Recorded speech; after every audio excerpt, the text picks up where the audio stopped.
The day my father died, everyone in the room cried. Everyone except me. That probably sounds terrible, but after 28 years of being treated like I was invisible, I didn't know what I was supposed to feel anymore. I stood in the back of the funeral home, watching relatives hug each other.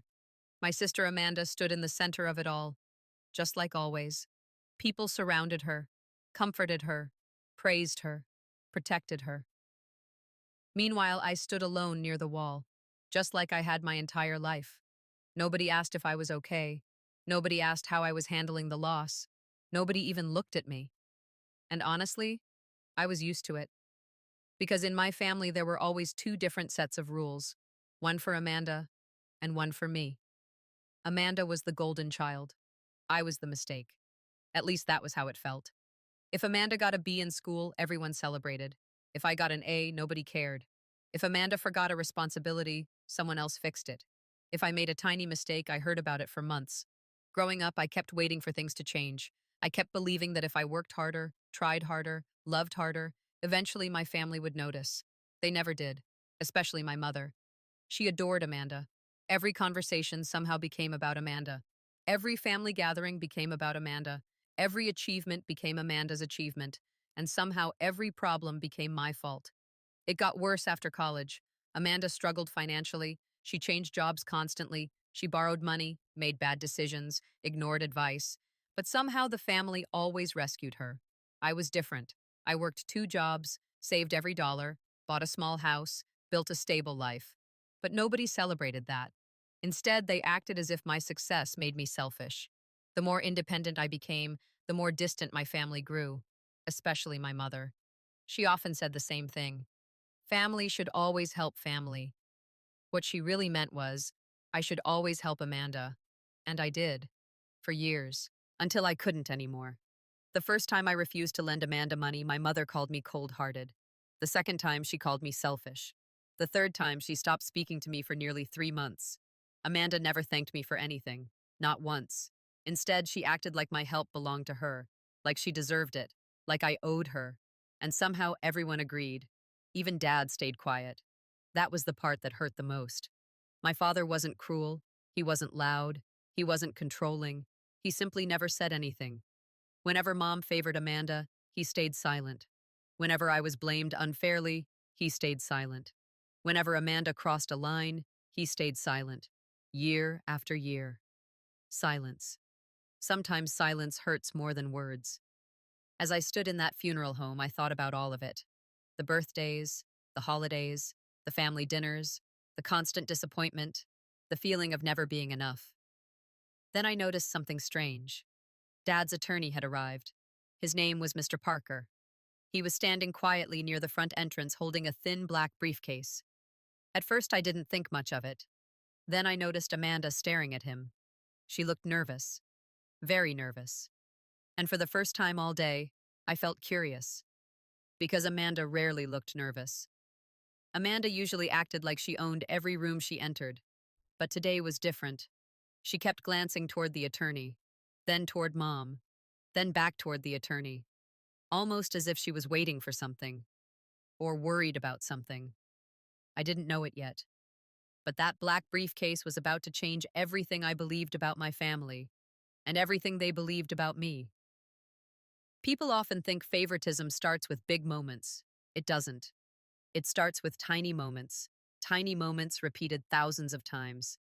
When I was 8 years old, Amanda broke a lamp while running through the house. My mother blamed me.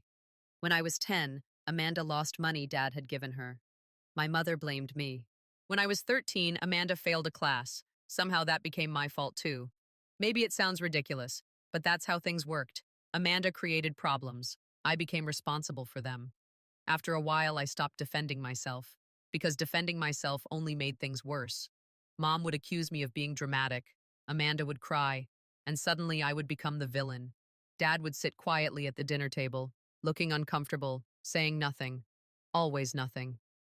As the years passed, Amanda learned something important. She learned that accountability didn't apply to her.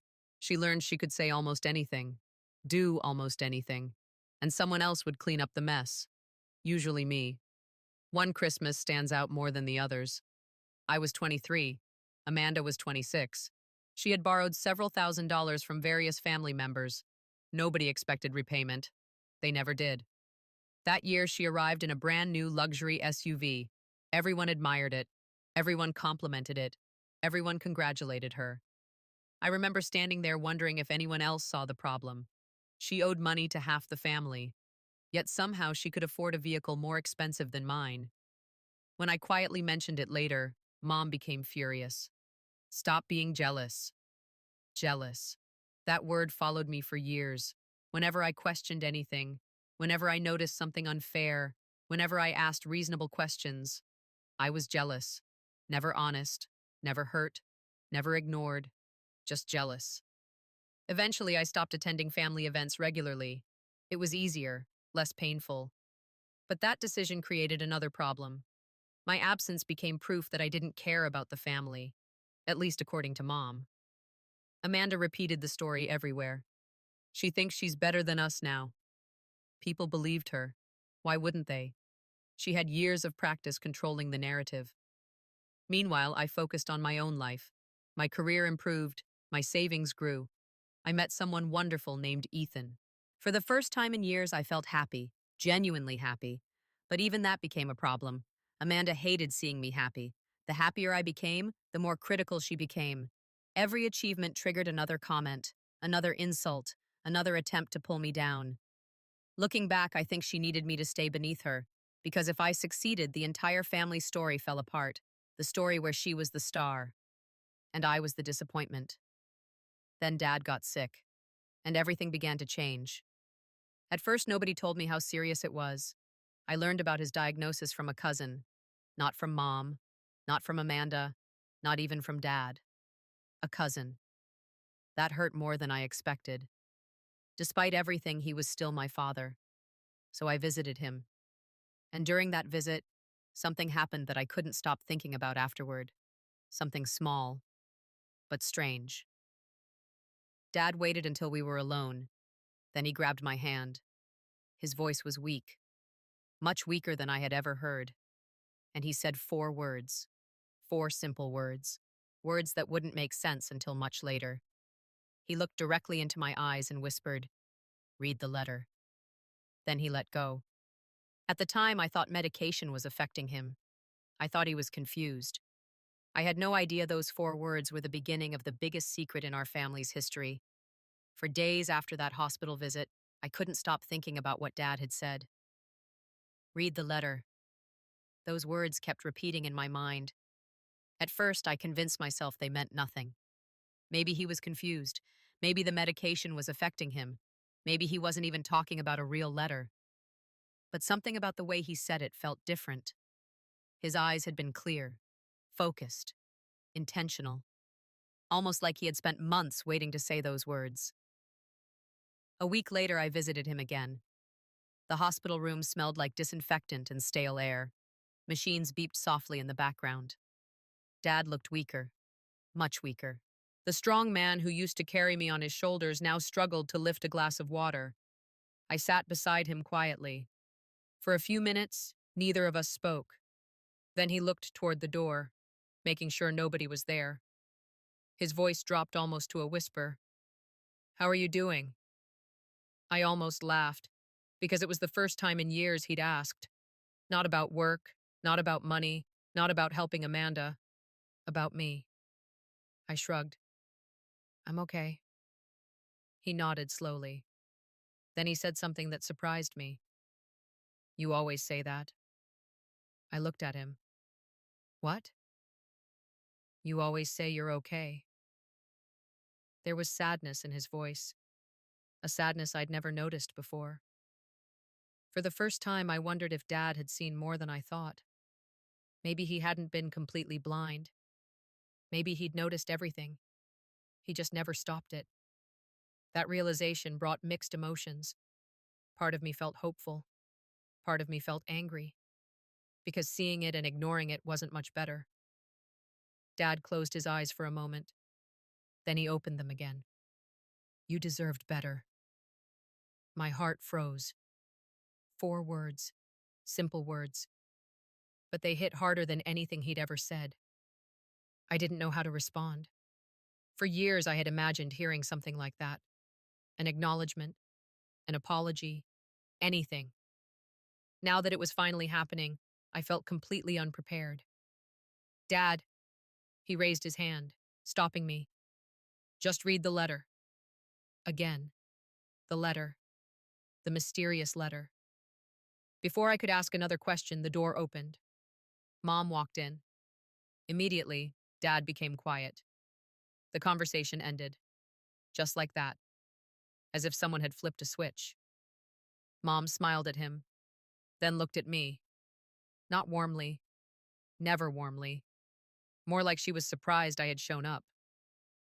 You don't have to stay all day, she said. I know. Amanda already came this morning. Of course she had. Somehow Amanda's visits were always mentioned. Mine never were. I stood up, kissed Dad on the forehead, and left. But something felt different now. For the first time, I sensed there was a story I didn't know, a story hidden beneath years of family history, and somehow Dad's letter was connected to it. 2 weeks later, Dad was gone. The funeral was exactly what I expected, and somehow worse. The church was full. Relatives I hadn't seen in years appeared from everywhere. Old family friends, neighbors, co-workers, people who wanted to pay their respects. The entire service focused on Dad's kindness, his generosity, his patience, his loyalty to family. I listened quietly, trying to ignore the strange feeling in my chest, because while those things were true, they weren't the whole truth. The whole truth was more complicated. Dad had been kind, but he had also been silent, and sometimes silence leaves scars. After the service, everyone gathered in the reception hall. Coffee, sandwiches, conversations, the usual funeral routine. Amanda stood in the center of the room like a celebrity, receiving hugs, accepting sympathy, telling stories. Mom stayed close to her side, the same team they had always been. Watching them together felt strangely familiar, like stepping back into childhood. I stayed near the wall, far away from the crowd. Then I heard Amanda's voice. Well, at least Dad made things easy. Several relatives looked at her. What do you mean? One aunt asked. Amanda smiled confidently. Dad always knew how much I sacrificed for him. My stomach tightened. There it was, the setup, the performance, the expectation. She wanted everyone to believe she had been the devoted daughter, the loyal daughter, the daughter who deserved everything. A cousin nodded. You were definitely closest to him. Amanda smiled wider. Mom smiled too. And suddenly I realized something. Neither of them seemed sad. Not really. Grieving people don't usually spend time discussing what they deserve. But Amanda looked almost excited, as if she was waiting for something. Then the attorney arrived. Mr. Parker, the same black briefcase in his hand. The room became noticeably quieter. Everyone knew what came next. The will. And judging by Amanda's expression, she already thought she knew exactly what it contained. That was the moment I remembered Dad's words. Read the letter. A strange feeling settled over me. Not fear, not hope. Something else. Something I couldn't explain. Almost like standing at the edge of a storm, knowing something was coming, but not knowing how big it would be. Mr. Parker approached Mom, spoke quietly, then announced that immediate family should meet in a private conference room. Mom stood, Amanda stood, I stood. And for the first time all day, Amanda looked directly at me. Her smile was small, confident, certain. The smile of someone who already believed she had won. She had no idea what Dad had left behind. Neither did I. But within the next hour, both of our lives would change forever. The conference room felt cold. Not physically, emotionally. The kind of cold that settles into your bones. Mr. Parker sat at the head of the table. Mom sat beside Amanda. I sat across from them. The same arrangement as always. Them together. Me alone. For a moment, nobody spoke. The attorney opened his briefcase, removed several folders, then adjusted his glasses. Before we begin, I want everyone to understand that your father prepared these documents personally. Amanda nodded, looking completely relaxed. Mom looked confident too. Neither seemed worried. Why would they be? They had spent years assuming they knew exactly where they stood in Dad's life. Mr. Parker opened the first folder, then began reading. At first, everything seemed normal. Small financial gifts, personal items, charitable donations, family keepsakes. Nothing shocking, nothing dramatic. Amanda looked increasingly pleased. Every few minutes, she exchanged small smiles with Mom, almost as if they were silently celebrating. Then Mr. Parker reached the final section, and everything changed.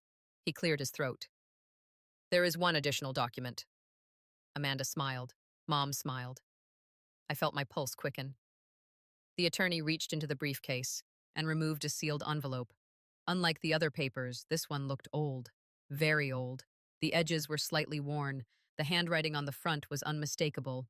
Dad's. Mr. Parker looked directly at me. Not Amanda. Not Mom. Me. Then he said the words that made the entire room go silent. This letter was left specifically for your daughter, Claire. My name. Not Amanda's. Mine. The confidence vanished from Amanda's face instantly. Mom blinked, confused. What letter? She asked. Mr. Parker ignored the question. Instead, he handed the envelope across the table, directly to me. My hands trembled as I accepted it.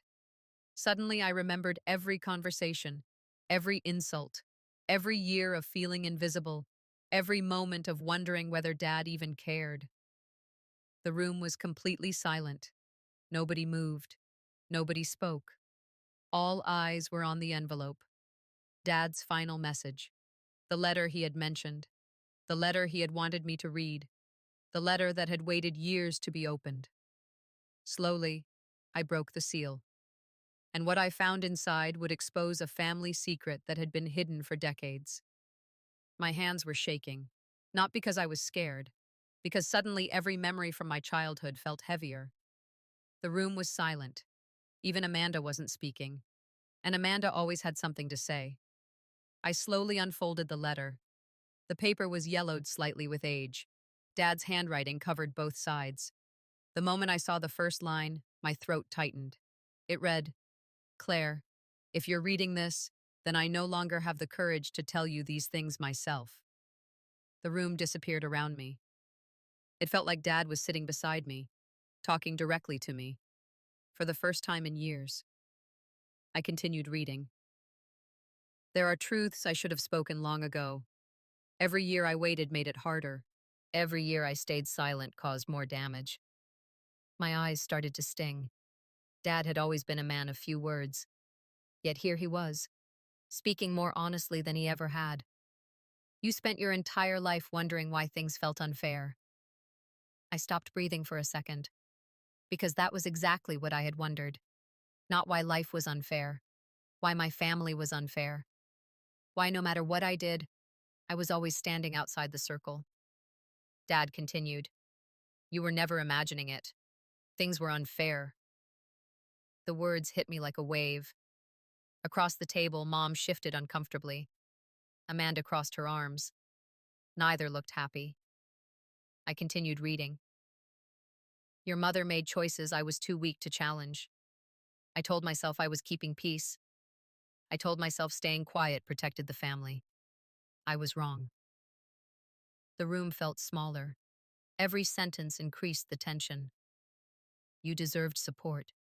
You deserved protection. You deserved a father who spoke up.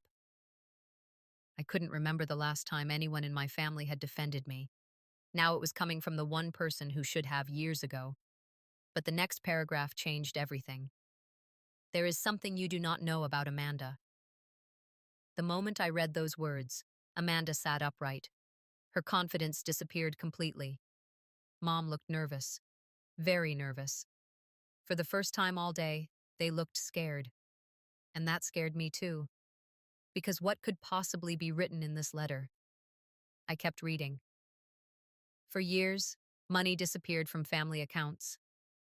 Amanda's face turned pale. The room became completely still. I discovered what happened long ago, but your mother begged me not to expose it. Nobody moved. Nobody blinked. Amanda secretly took money from accounts belonging to multiple family members. Amanda immediately stood up. That's not true. Mr. Parker raised a hand. Please sit down. She remained standing, furious, panicked. For the first time in my life, Amanda looked genuinely afraid. I looked back at the letter. The first time was small, then it became larger, then it became a habit. My heart pounded, because suddenly dozens of memories started connecting. Family arguments, missing money, unexpected financial problems, the constant requests for help, the endless emergencies. The pieces were fitting together, and the picture was ugly. Your mother knew. I looked up. Mom's eyes filled with tears. Not grief, fear, pure fear. The kind people feel when a secret is finally exposed. Every time Amanda got into trouble, your mother protected her. Silence. Nobody argued. Nobody interrupted. Because nobody could. Dad's words were speaking for themselves. And every time someone asked questions, blame somehow landed on you. I closed my eyes briefly. That sentence explained my entire life. Every accusation, every misunderstanding, every family gathering where I became the problem. Suddenly it all made sense. I wasn't unlucky. I wasn't difficult. I wasn't imagining things. I was convenient. Convenient to blame. Convenient to sacrifice. Convenient to ignore. And everyone had allowed it, especially Dad. The realization hurt, but strangely, it also brought relief. Because finally, I knew the truth. And truth changes everything. I thought the letter was over. It wasn't. Not even close. There was another paragraph. A paragraph that made everyone in the room freeze. Inside the second folder are records collected over 12 years. I looked at Mr. Parker. Slowly, he opened another folder.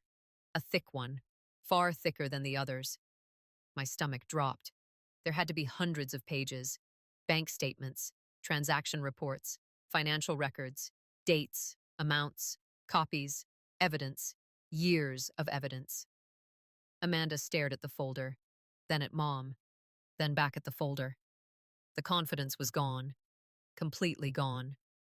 The attorney placed the folder on the table. Your father instructed me to provide these documents if the letter was opened. Amanda suddenly stood. This is ridiculous. Nobody answered, because nobody needed to. The documents were sitting right there.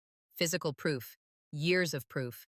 Dad hadn't written accusations. He had collected evidence. The difference mattered. A lot. Mr. Parker opened the folder. One page at a time, one transaction, then another, and another. The dates stretched back years, more than a decade. I couldn't believe what I was seeing. Small amounts, large amounts, transfers, withdrawals, money moving between accounts, family accounts, trust accounts, savings accounts. The pattern was obvious. Amanda had been quietly taking money for years, and somehow nobody had stopped her. Or maybe somebody had. Maybe Dad. Maybe that's why he collected everything. Maybe he knew this day would come. Maybe he knew he wouldn't be around forever. And maybe he knew the truth would need protection. Across the table, Mom finally spoke. You don't understand. Her voice was weak, defensive, desperate. The words sounded familiar, because they were the same words she'd used my entire life. Whenever Amanda caused problems, whenever consequences appeared, whenever reality showed up. You don't understand. This time, nobody listened. Not even Amanda. Because evidence doesn't care about excuses. Evidence doesn't care about feelings. Evidence simply exists. And the evidence was devastating. Then Mr. Parker pulled out one final document, a handwritten note from Dad. Short, simple, powerful. He read it aloud. If you're seeing these records, then I failed to stop the damage while I was alive. Do not continue protecting lies simply because they have existed a long time. The room went silent again. Because those words weren't just about money. They were about our family. The lies, the favoritism, the years of pretending. The years of silence. Everything. Dad was finally saying what nobody else would, and his voice was louder now than it had ever been when he was alive. For years, Amanda controlled every room she entered. She controlled conversations. She controlled family opinions. She controlled the narrative. But something strange happens when truth enters a room. Control disappears, slowly at first, then all at once. Amanda sat back down. Her hands were shaking now. I had never seen that before. Never. Growing up, Amanda always seemed untouchable, confident, certain, protected. Now she looked trapped, because for the first time, nobody could rescue her. Not mom, not excuses, not tears, not stories. The evidence was stronger than all of them. Mr. Parker quietly continued reviewing documents. The deeper he went, the worse things became. More transfers, more records, more hidden activity. Every page told the same story, and every page made Amanda smaller. Finally, she looked at me, really looked at me. Not with superiority, not with annoyance, not with pity, fear. For the first time in our lives, she looked afraid of me, not because I was powerful, because I knew the truth. And truth is powerful. I remembered every time she called me jealous, every time she told relatives I was selfish, every time she convinced people I was the problem. Those memories rushed through my mind. Yet strangely, I wasn't angry. Not anymore. I was tired. Just tired. Tired of carrying blame that never belonged to me. Tired of questioning myself. Tired of wondering whether I deserved the treatment I'd received. Dad's letter had answered that question. No, I didn't deserve it. I never had. And suddenly that realization felt worth more than any inheritance, worth more than any money, worth more than any apology. Because after years of doubt, I finally had certainty. And certainty is freedom. But Dad's biggest revelation was still waiting. And when it arrived, the entire family would be forced to confront a truth they had spent decades avoiding. The room was silent, not the normal kind of silence. This was the kind of silence that happens when people realize their version of reality is falling apart. Nobody knew what to say. Nobody knew what would happen next. I looked down at Dad's letter again. There was still another page. The final page. The page Dad had folded separately. The page he had clearly wanted saved for last. My heart pounded. Slowly, I unfolded it. Dad's handwriting looked shakier here, as if writing these words had been difficult, painful, necessary. I took a deep breath and started reading. There is one final truth I owe you. The room became even quieter. The reason I am writing this separately is because I spent 28 years being afraid of what would happen if I said it aloud. I swallowed hard. Across the table, Mom's face turned white. Completely white. As if she already knew what was coming. And judging by her expression, she did. Claire, when you were 6 years old, I overheard a conversation I was never supposed to hear. I paused. My hands tightened around the paper. Your mother told Amanda that she was the daughter she had always wanted. The words hit me like a truck. For a moment, I couldn't move, couldn't breathe, couldn't think. Nobody spoke. Nobody interrupted. I kept reading. Amanda asked what that made you. I looked up briefly. Mom had tears running down her face. Real tears this time. Not fear, not embarrassment. Guilt. Pure guilt. Then I continued. Your mother answered by saying that you were simply her responsibility. The room shattered. Not physically, emotionally. Everything broke. Every excuse, every explanation, every attempt to justify the past. Gone. I finally understood. It was never about grades, or money, or behavior, or mistakes. The answer had been sitting there all along. Mom simply loved Amanda more. And once a child realizes that, certain wounds never fully heal. For years, I had blamed myself.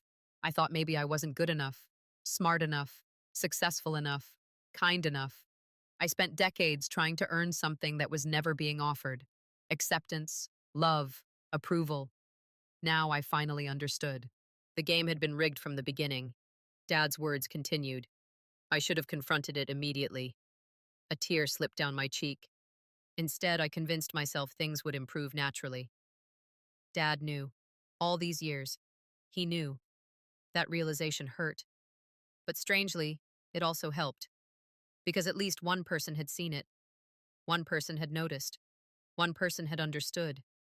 Even if he had been too weak to stop it. The greatest regret of my life is allowing you to grow up believing you deserved less.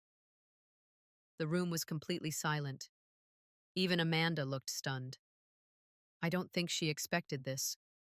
I don't think she understood how deep the damage actually went. Maybe she thought it was about money, or inheritance, or favoritism. But this was bigger. This was about identity. A child spends years becoming the person their family teaches them they are. And my family had spent years teaching me I mattered less. Dad's letter was finally correcting the record, 28 years late, but still correcting it. Nobody spoke for nearly a minute, not a single word. The silence felt heavier than any argument. Eventually, Mom broke, completely broke. She buried her face in her hands and started crying. Not softly, not politely. The kind of crying people do when they can no longer hide from themselves. I never meant for this to happen. Her voice cracked. Nobody answered. Because intent didn't matter anymore. Results mattered. Years mattered. Choices mattered. Mom looked at me. Really looked at me.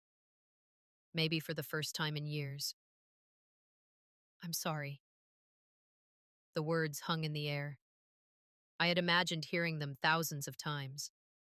Growing up, during birthdays, during holidays, after arguments, after disappointments. I thought hearing those words would fix everything. It didn't. Because some damage becomes part of who you are. An apology matters. But it doesn't erase history. It doesn't erase lonely birthdays, or ignored achievements, or years spent questioning your own worth. I nodded slowly. Not because everything was forgiven. Because I understood something important. Holding on to anger forever would only hurt me. Mom continued crying. Amanda sat completely still. No excuses, no arguments, no clever responses, nothing. For the first time in her life, she had nowhere to hide. The story she'd built for years had collapsed, and everyone could see it. Not just me. Everyone. Relatives, friends, family. The truth was finally visible, and once truth becomes visible, it rarely disappears again. Then Mr. Parker cleared his throat. There is one final matter. Everyone looked at him. The inheritance. In all the emotion and chaos, we'd almost forgotten. Dad had one final decision waiting. One final statement. One final message. And according to Mr. Parker, Dad had been very specific, about exactly what he wanted. Mr. Parker opened the last folder. The room felt frozen. Mom stopped crying. Amanda looked up. Everyone waited. Then the attorney spoke. Your father revised his estate plan 3 years ago. Amanda's eyes widened. 3 years ago? That was around the time Dad's health started declining. Around the time he began quietly collecting records. Around the time he started seeing things differently. Mr. Parker continued. The decision was intentional. Every word increased the tension. Then he read the final instruction. To my daughter, Claire. My pulse jumped. I cannot give you back the years you lost. The room was silent. I cannot undo the moments I failed you. I felt tears gathering again. But I can finally do what I should have done long ago. Mr. Parker looked directly at me, then continued. I am placing full control of the family trust, the lake property, and the investment accounts under Claire's management. Amanda's jaw dropped. Mom froze. I sat there stunned. Not because of the money, because of what it meant. Dad wasn't rewarding success. He wasn't punishing Amanda. He was making a statement. A final statement, a correction, a declaration. For the first time in my life, someone was choosing me. Not because they had to, because they wanted to. Dad's words continued. Not because she is perfect. A small smile appeared on my face. Because she has demonstrated responsibility, integrity, and strength for years. I closed my eyes, trying to absorb the moment. All those years, all those struggles, all those sacrifices. Dad had noticed. Quietly, silently. Too late. But he had noticed. And now everyone else had to notice too. The following months changed everything. Not overnight. Real life doesn't work that way. But slowly, steadily. Things changed. Some relatives called to apologize. Others admitted they had believed things about me that weren't true. Several said they wished they had asked more questions years ago. Amanda disappeared for a while, almost 6 months. No family events, no phone calls, no social media, nothing. For the first time in her life, she had to live without constant protection. Mom started therapy, something I never expected. And little by little, she began taking responsibility. Not excuses, responsibility. There is a difference, a huge difference. As for me, the biggest surprise wasn't the inheritance. It wasn't the trust. It wasn't the property. It was peace. For the first time in my life, I stopped trying to earn approval. I stopped chasing acceptance. I stopped proving myself. Because Dad's letter taught me something important. The people who truly matter don't require endless proof of your worth. And the people who demand it can never be satisfied anyway. Years later, I still keep the letter. Not because it gave me answers, because it gave me freedom. Freedom from doubt. Freedom from blame. Freedom from the story others wrote about me. And maybe that's the real reason Dad left it behind. Not to expose Amanda, not to shame Mom, not even to explain himself. Maybe he left it so I could finally see myself clearly, the way he should have seen me all along. And if there's one lesson I learned from everything that happened, it's this. Sometimes the greatest revenge isn't taking something away from the people who hurt you. Sometimes the greatest revenge is finally refusing to believe the lies they taught you about yourself. Because the moment you know your worth, their power disappears. And once that happens, you become impossible to control. The letter spoke. And for the first time in my life, I listened.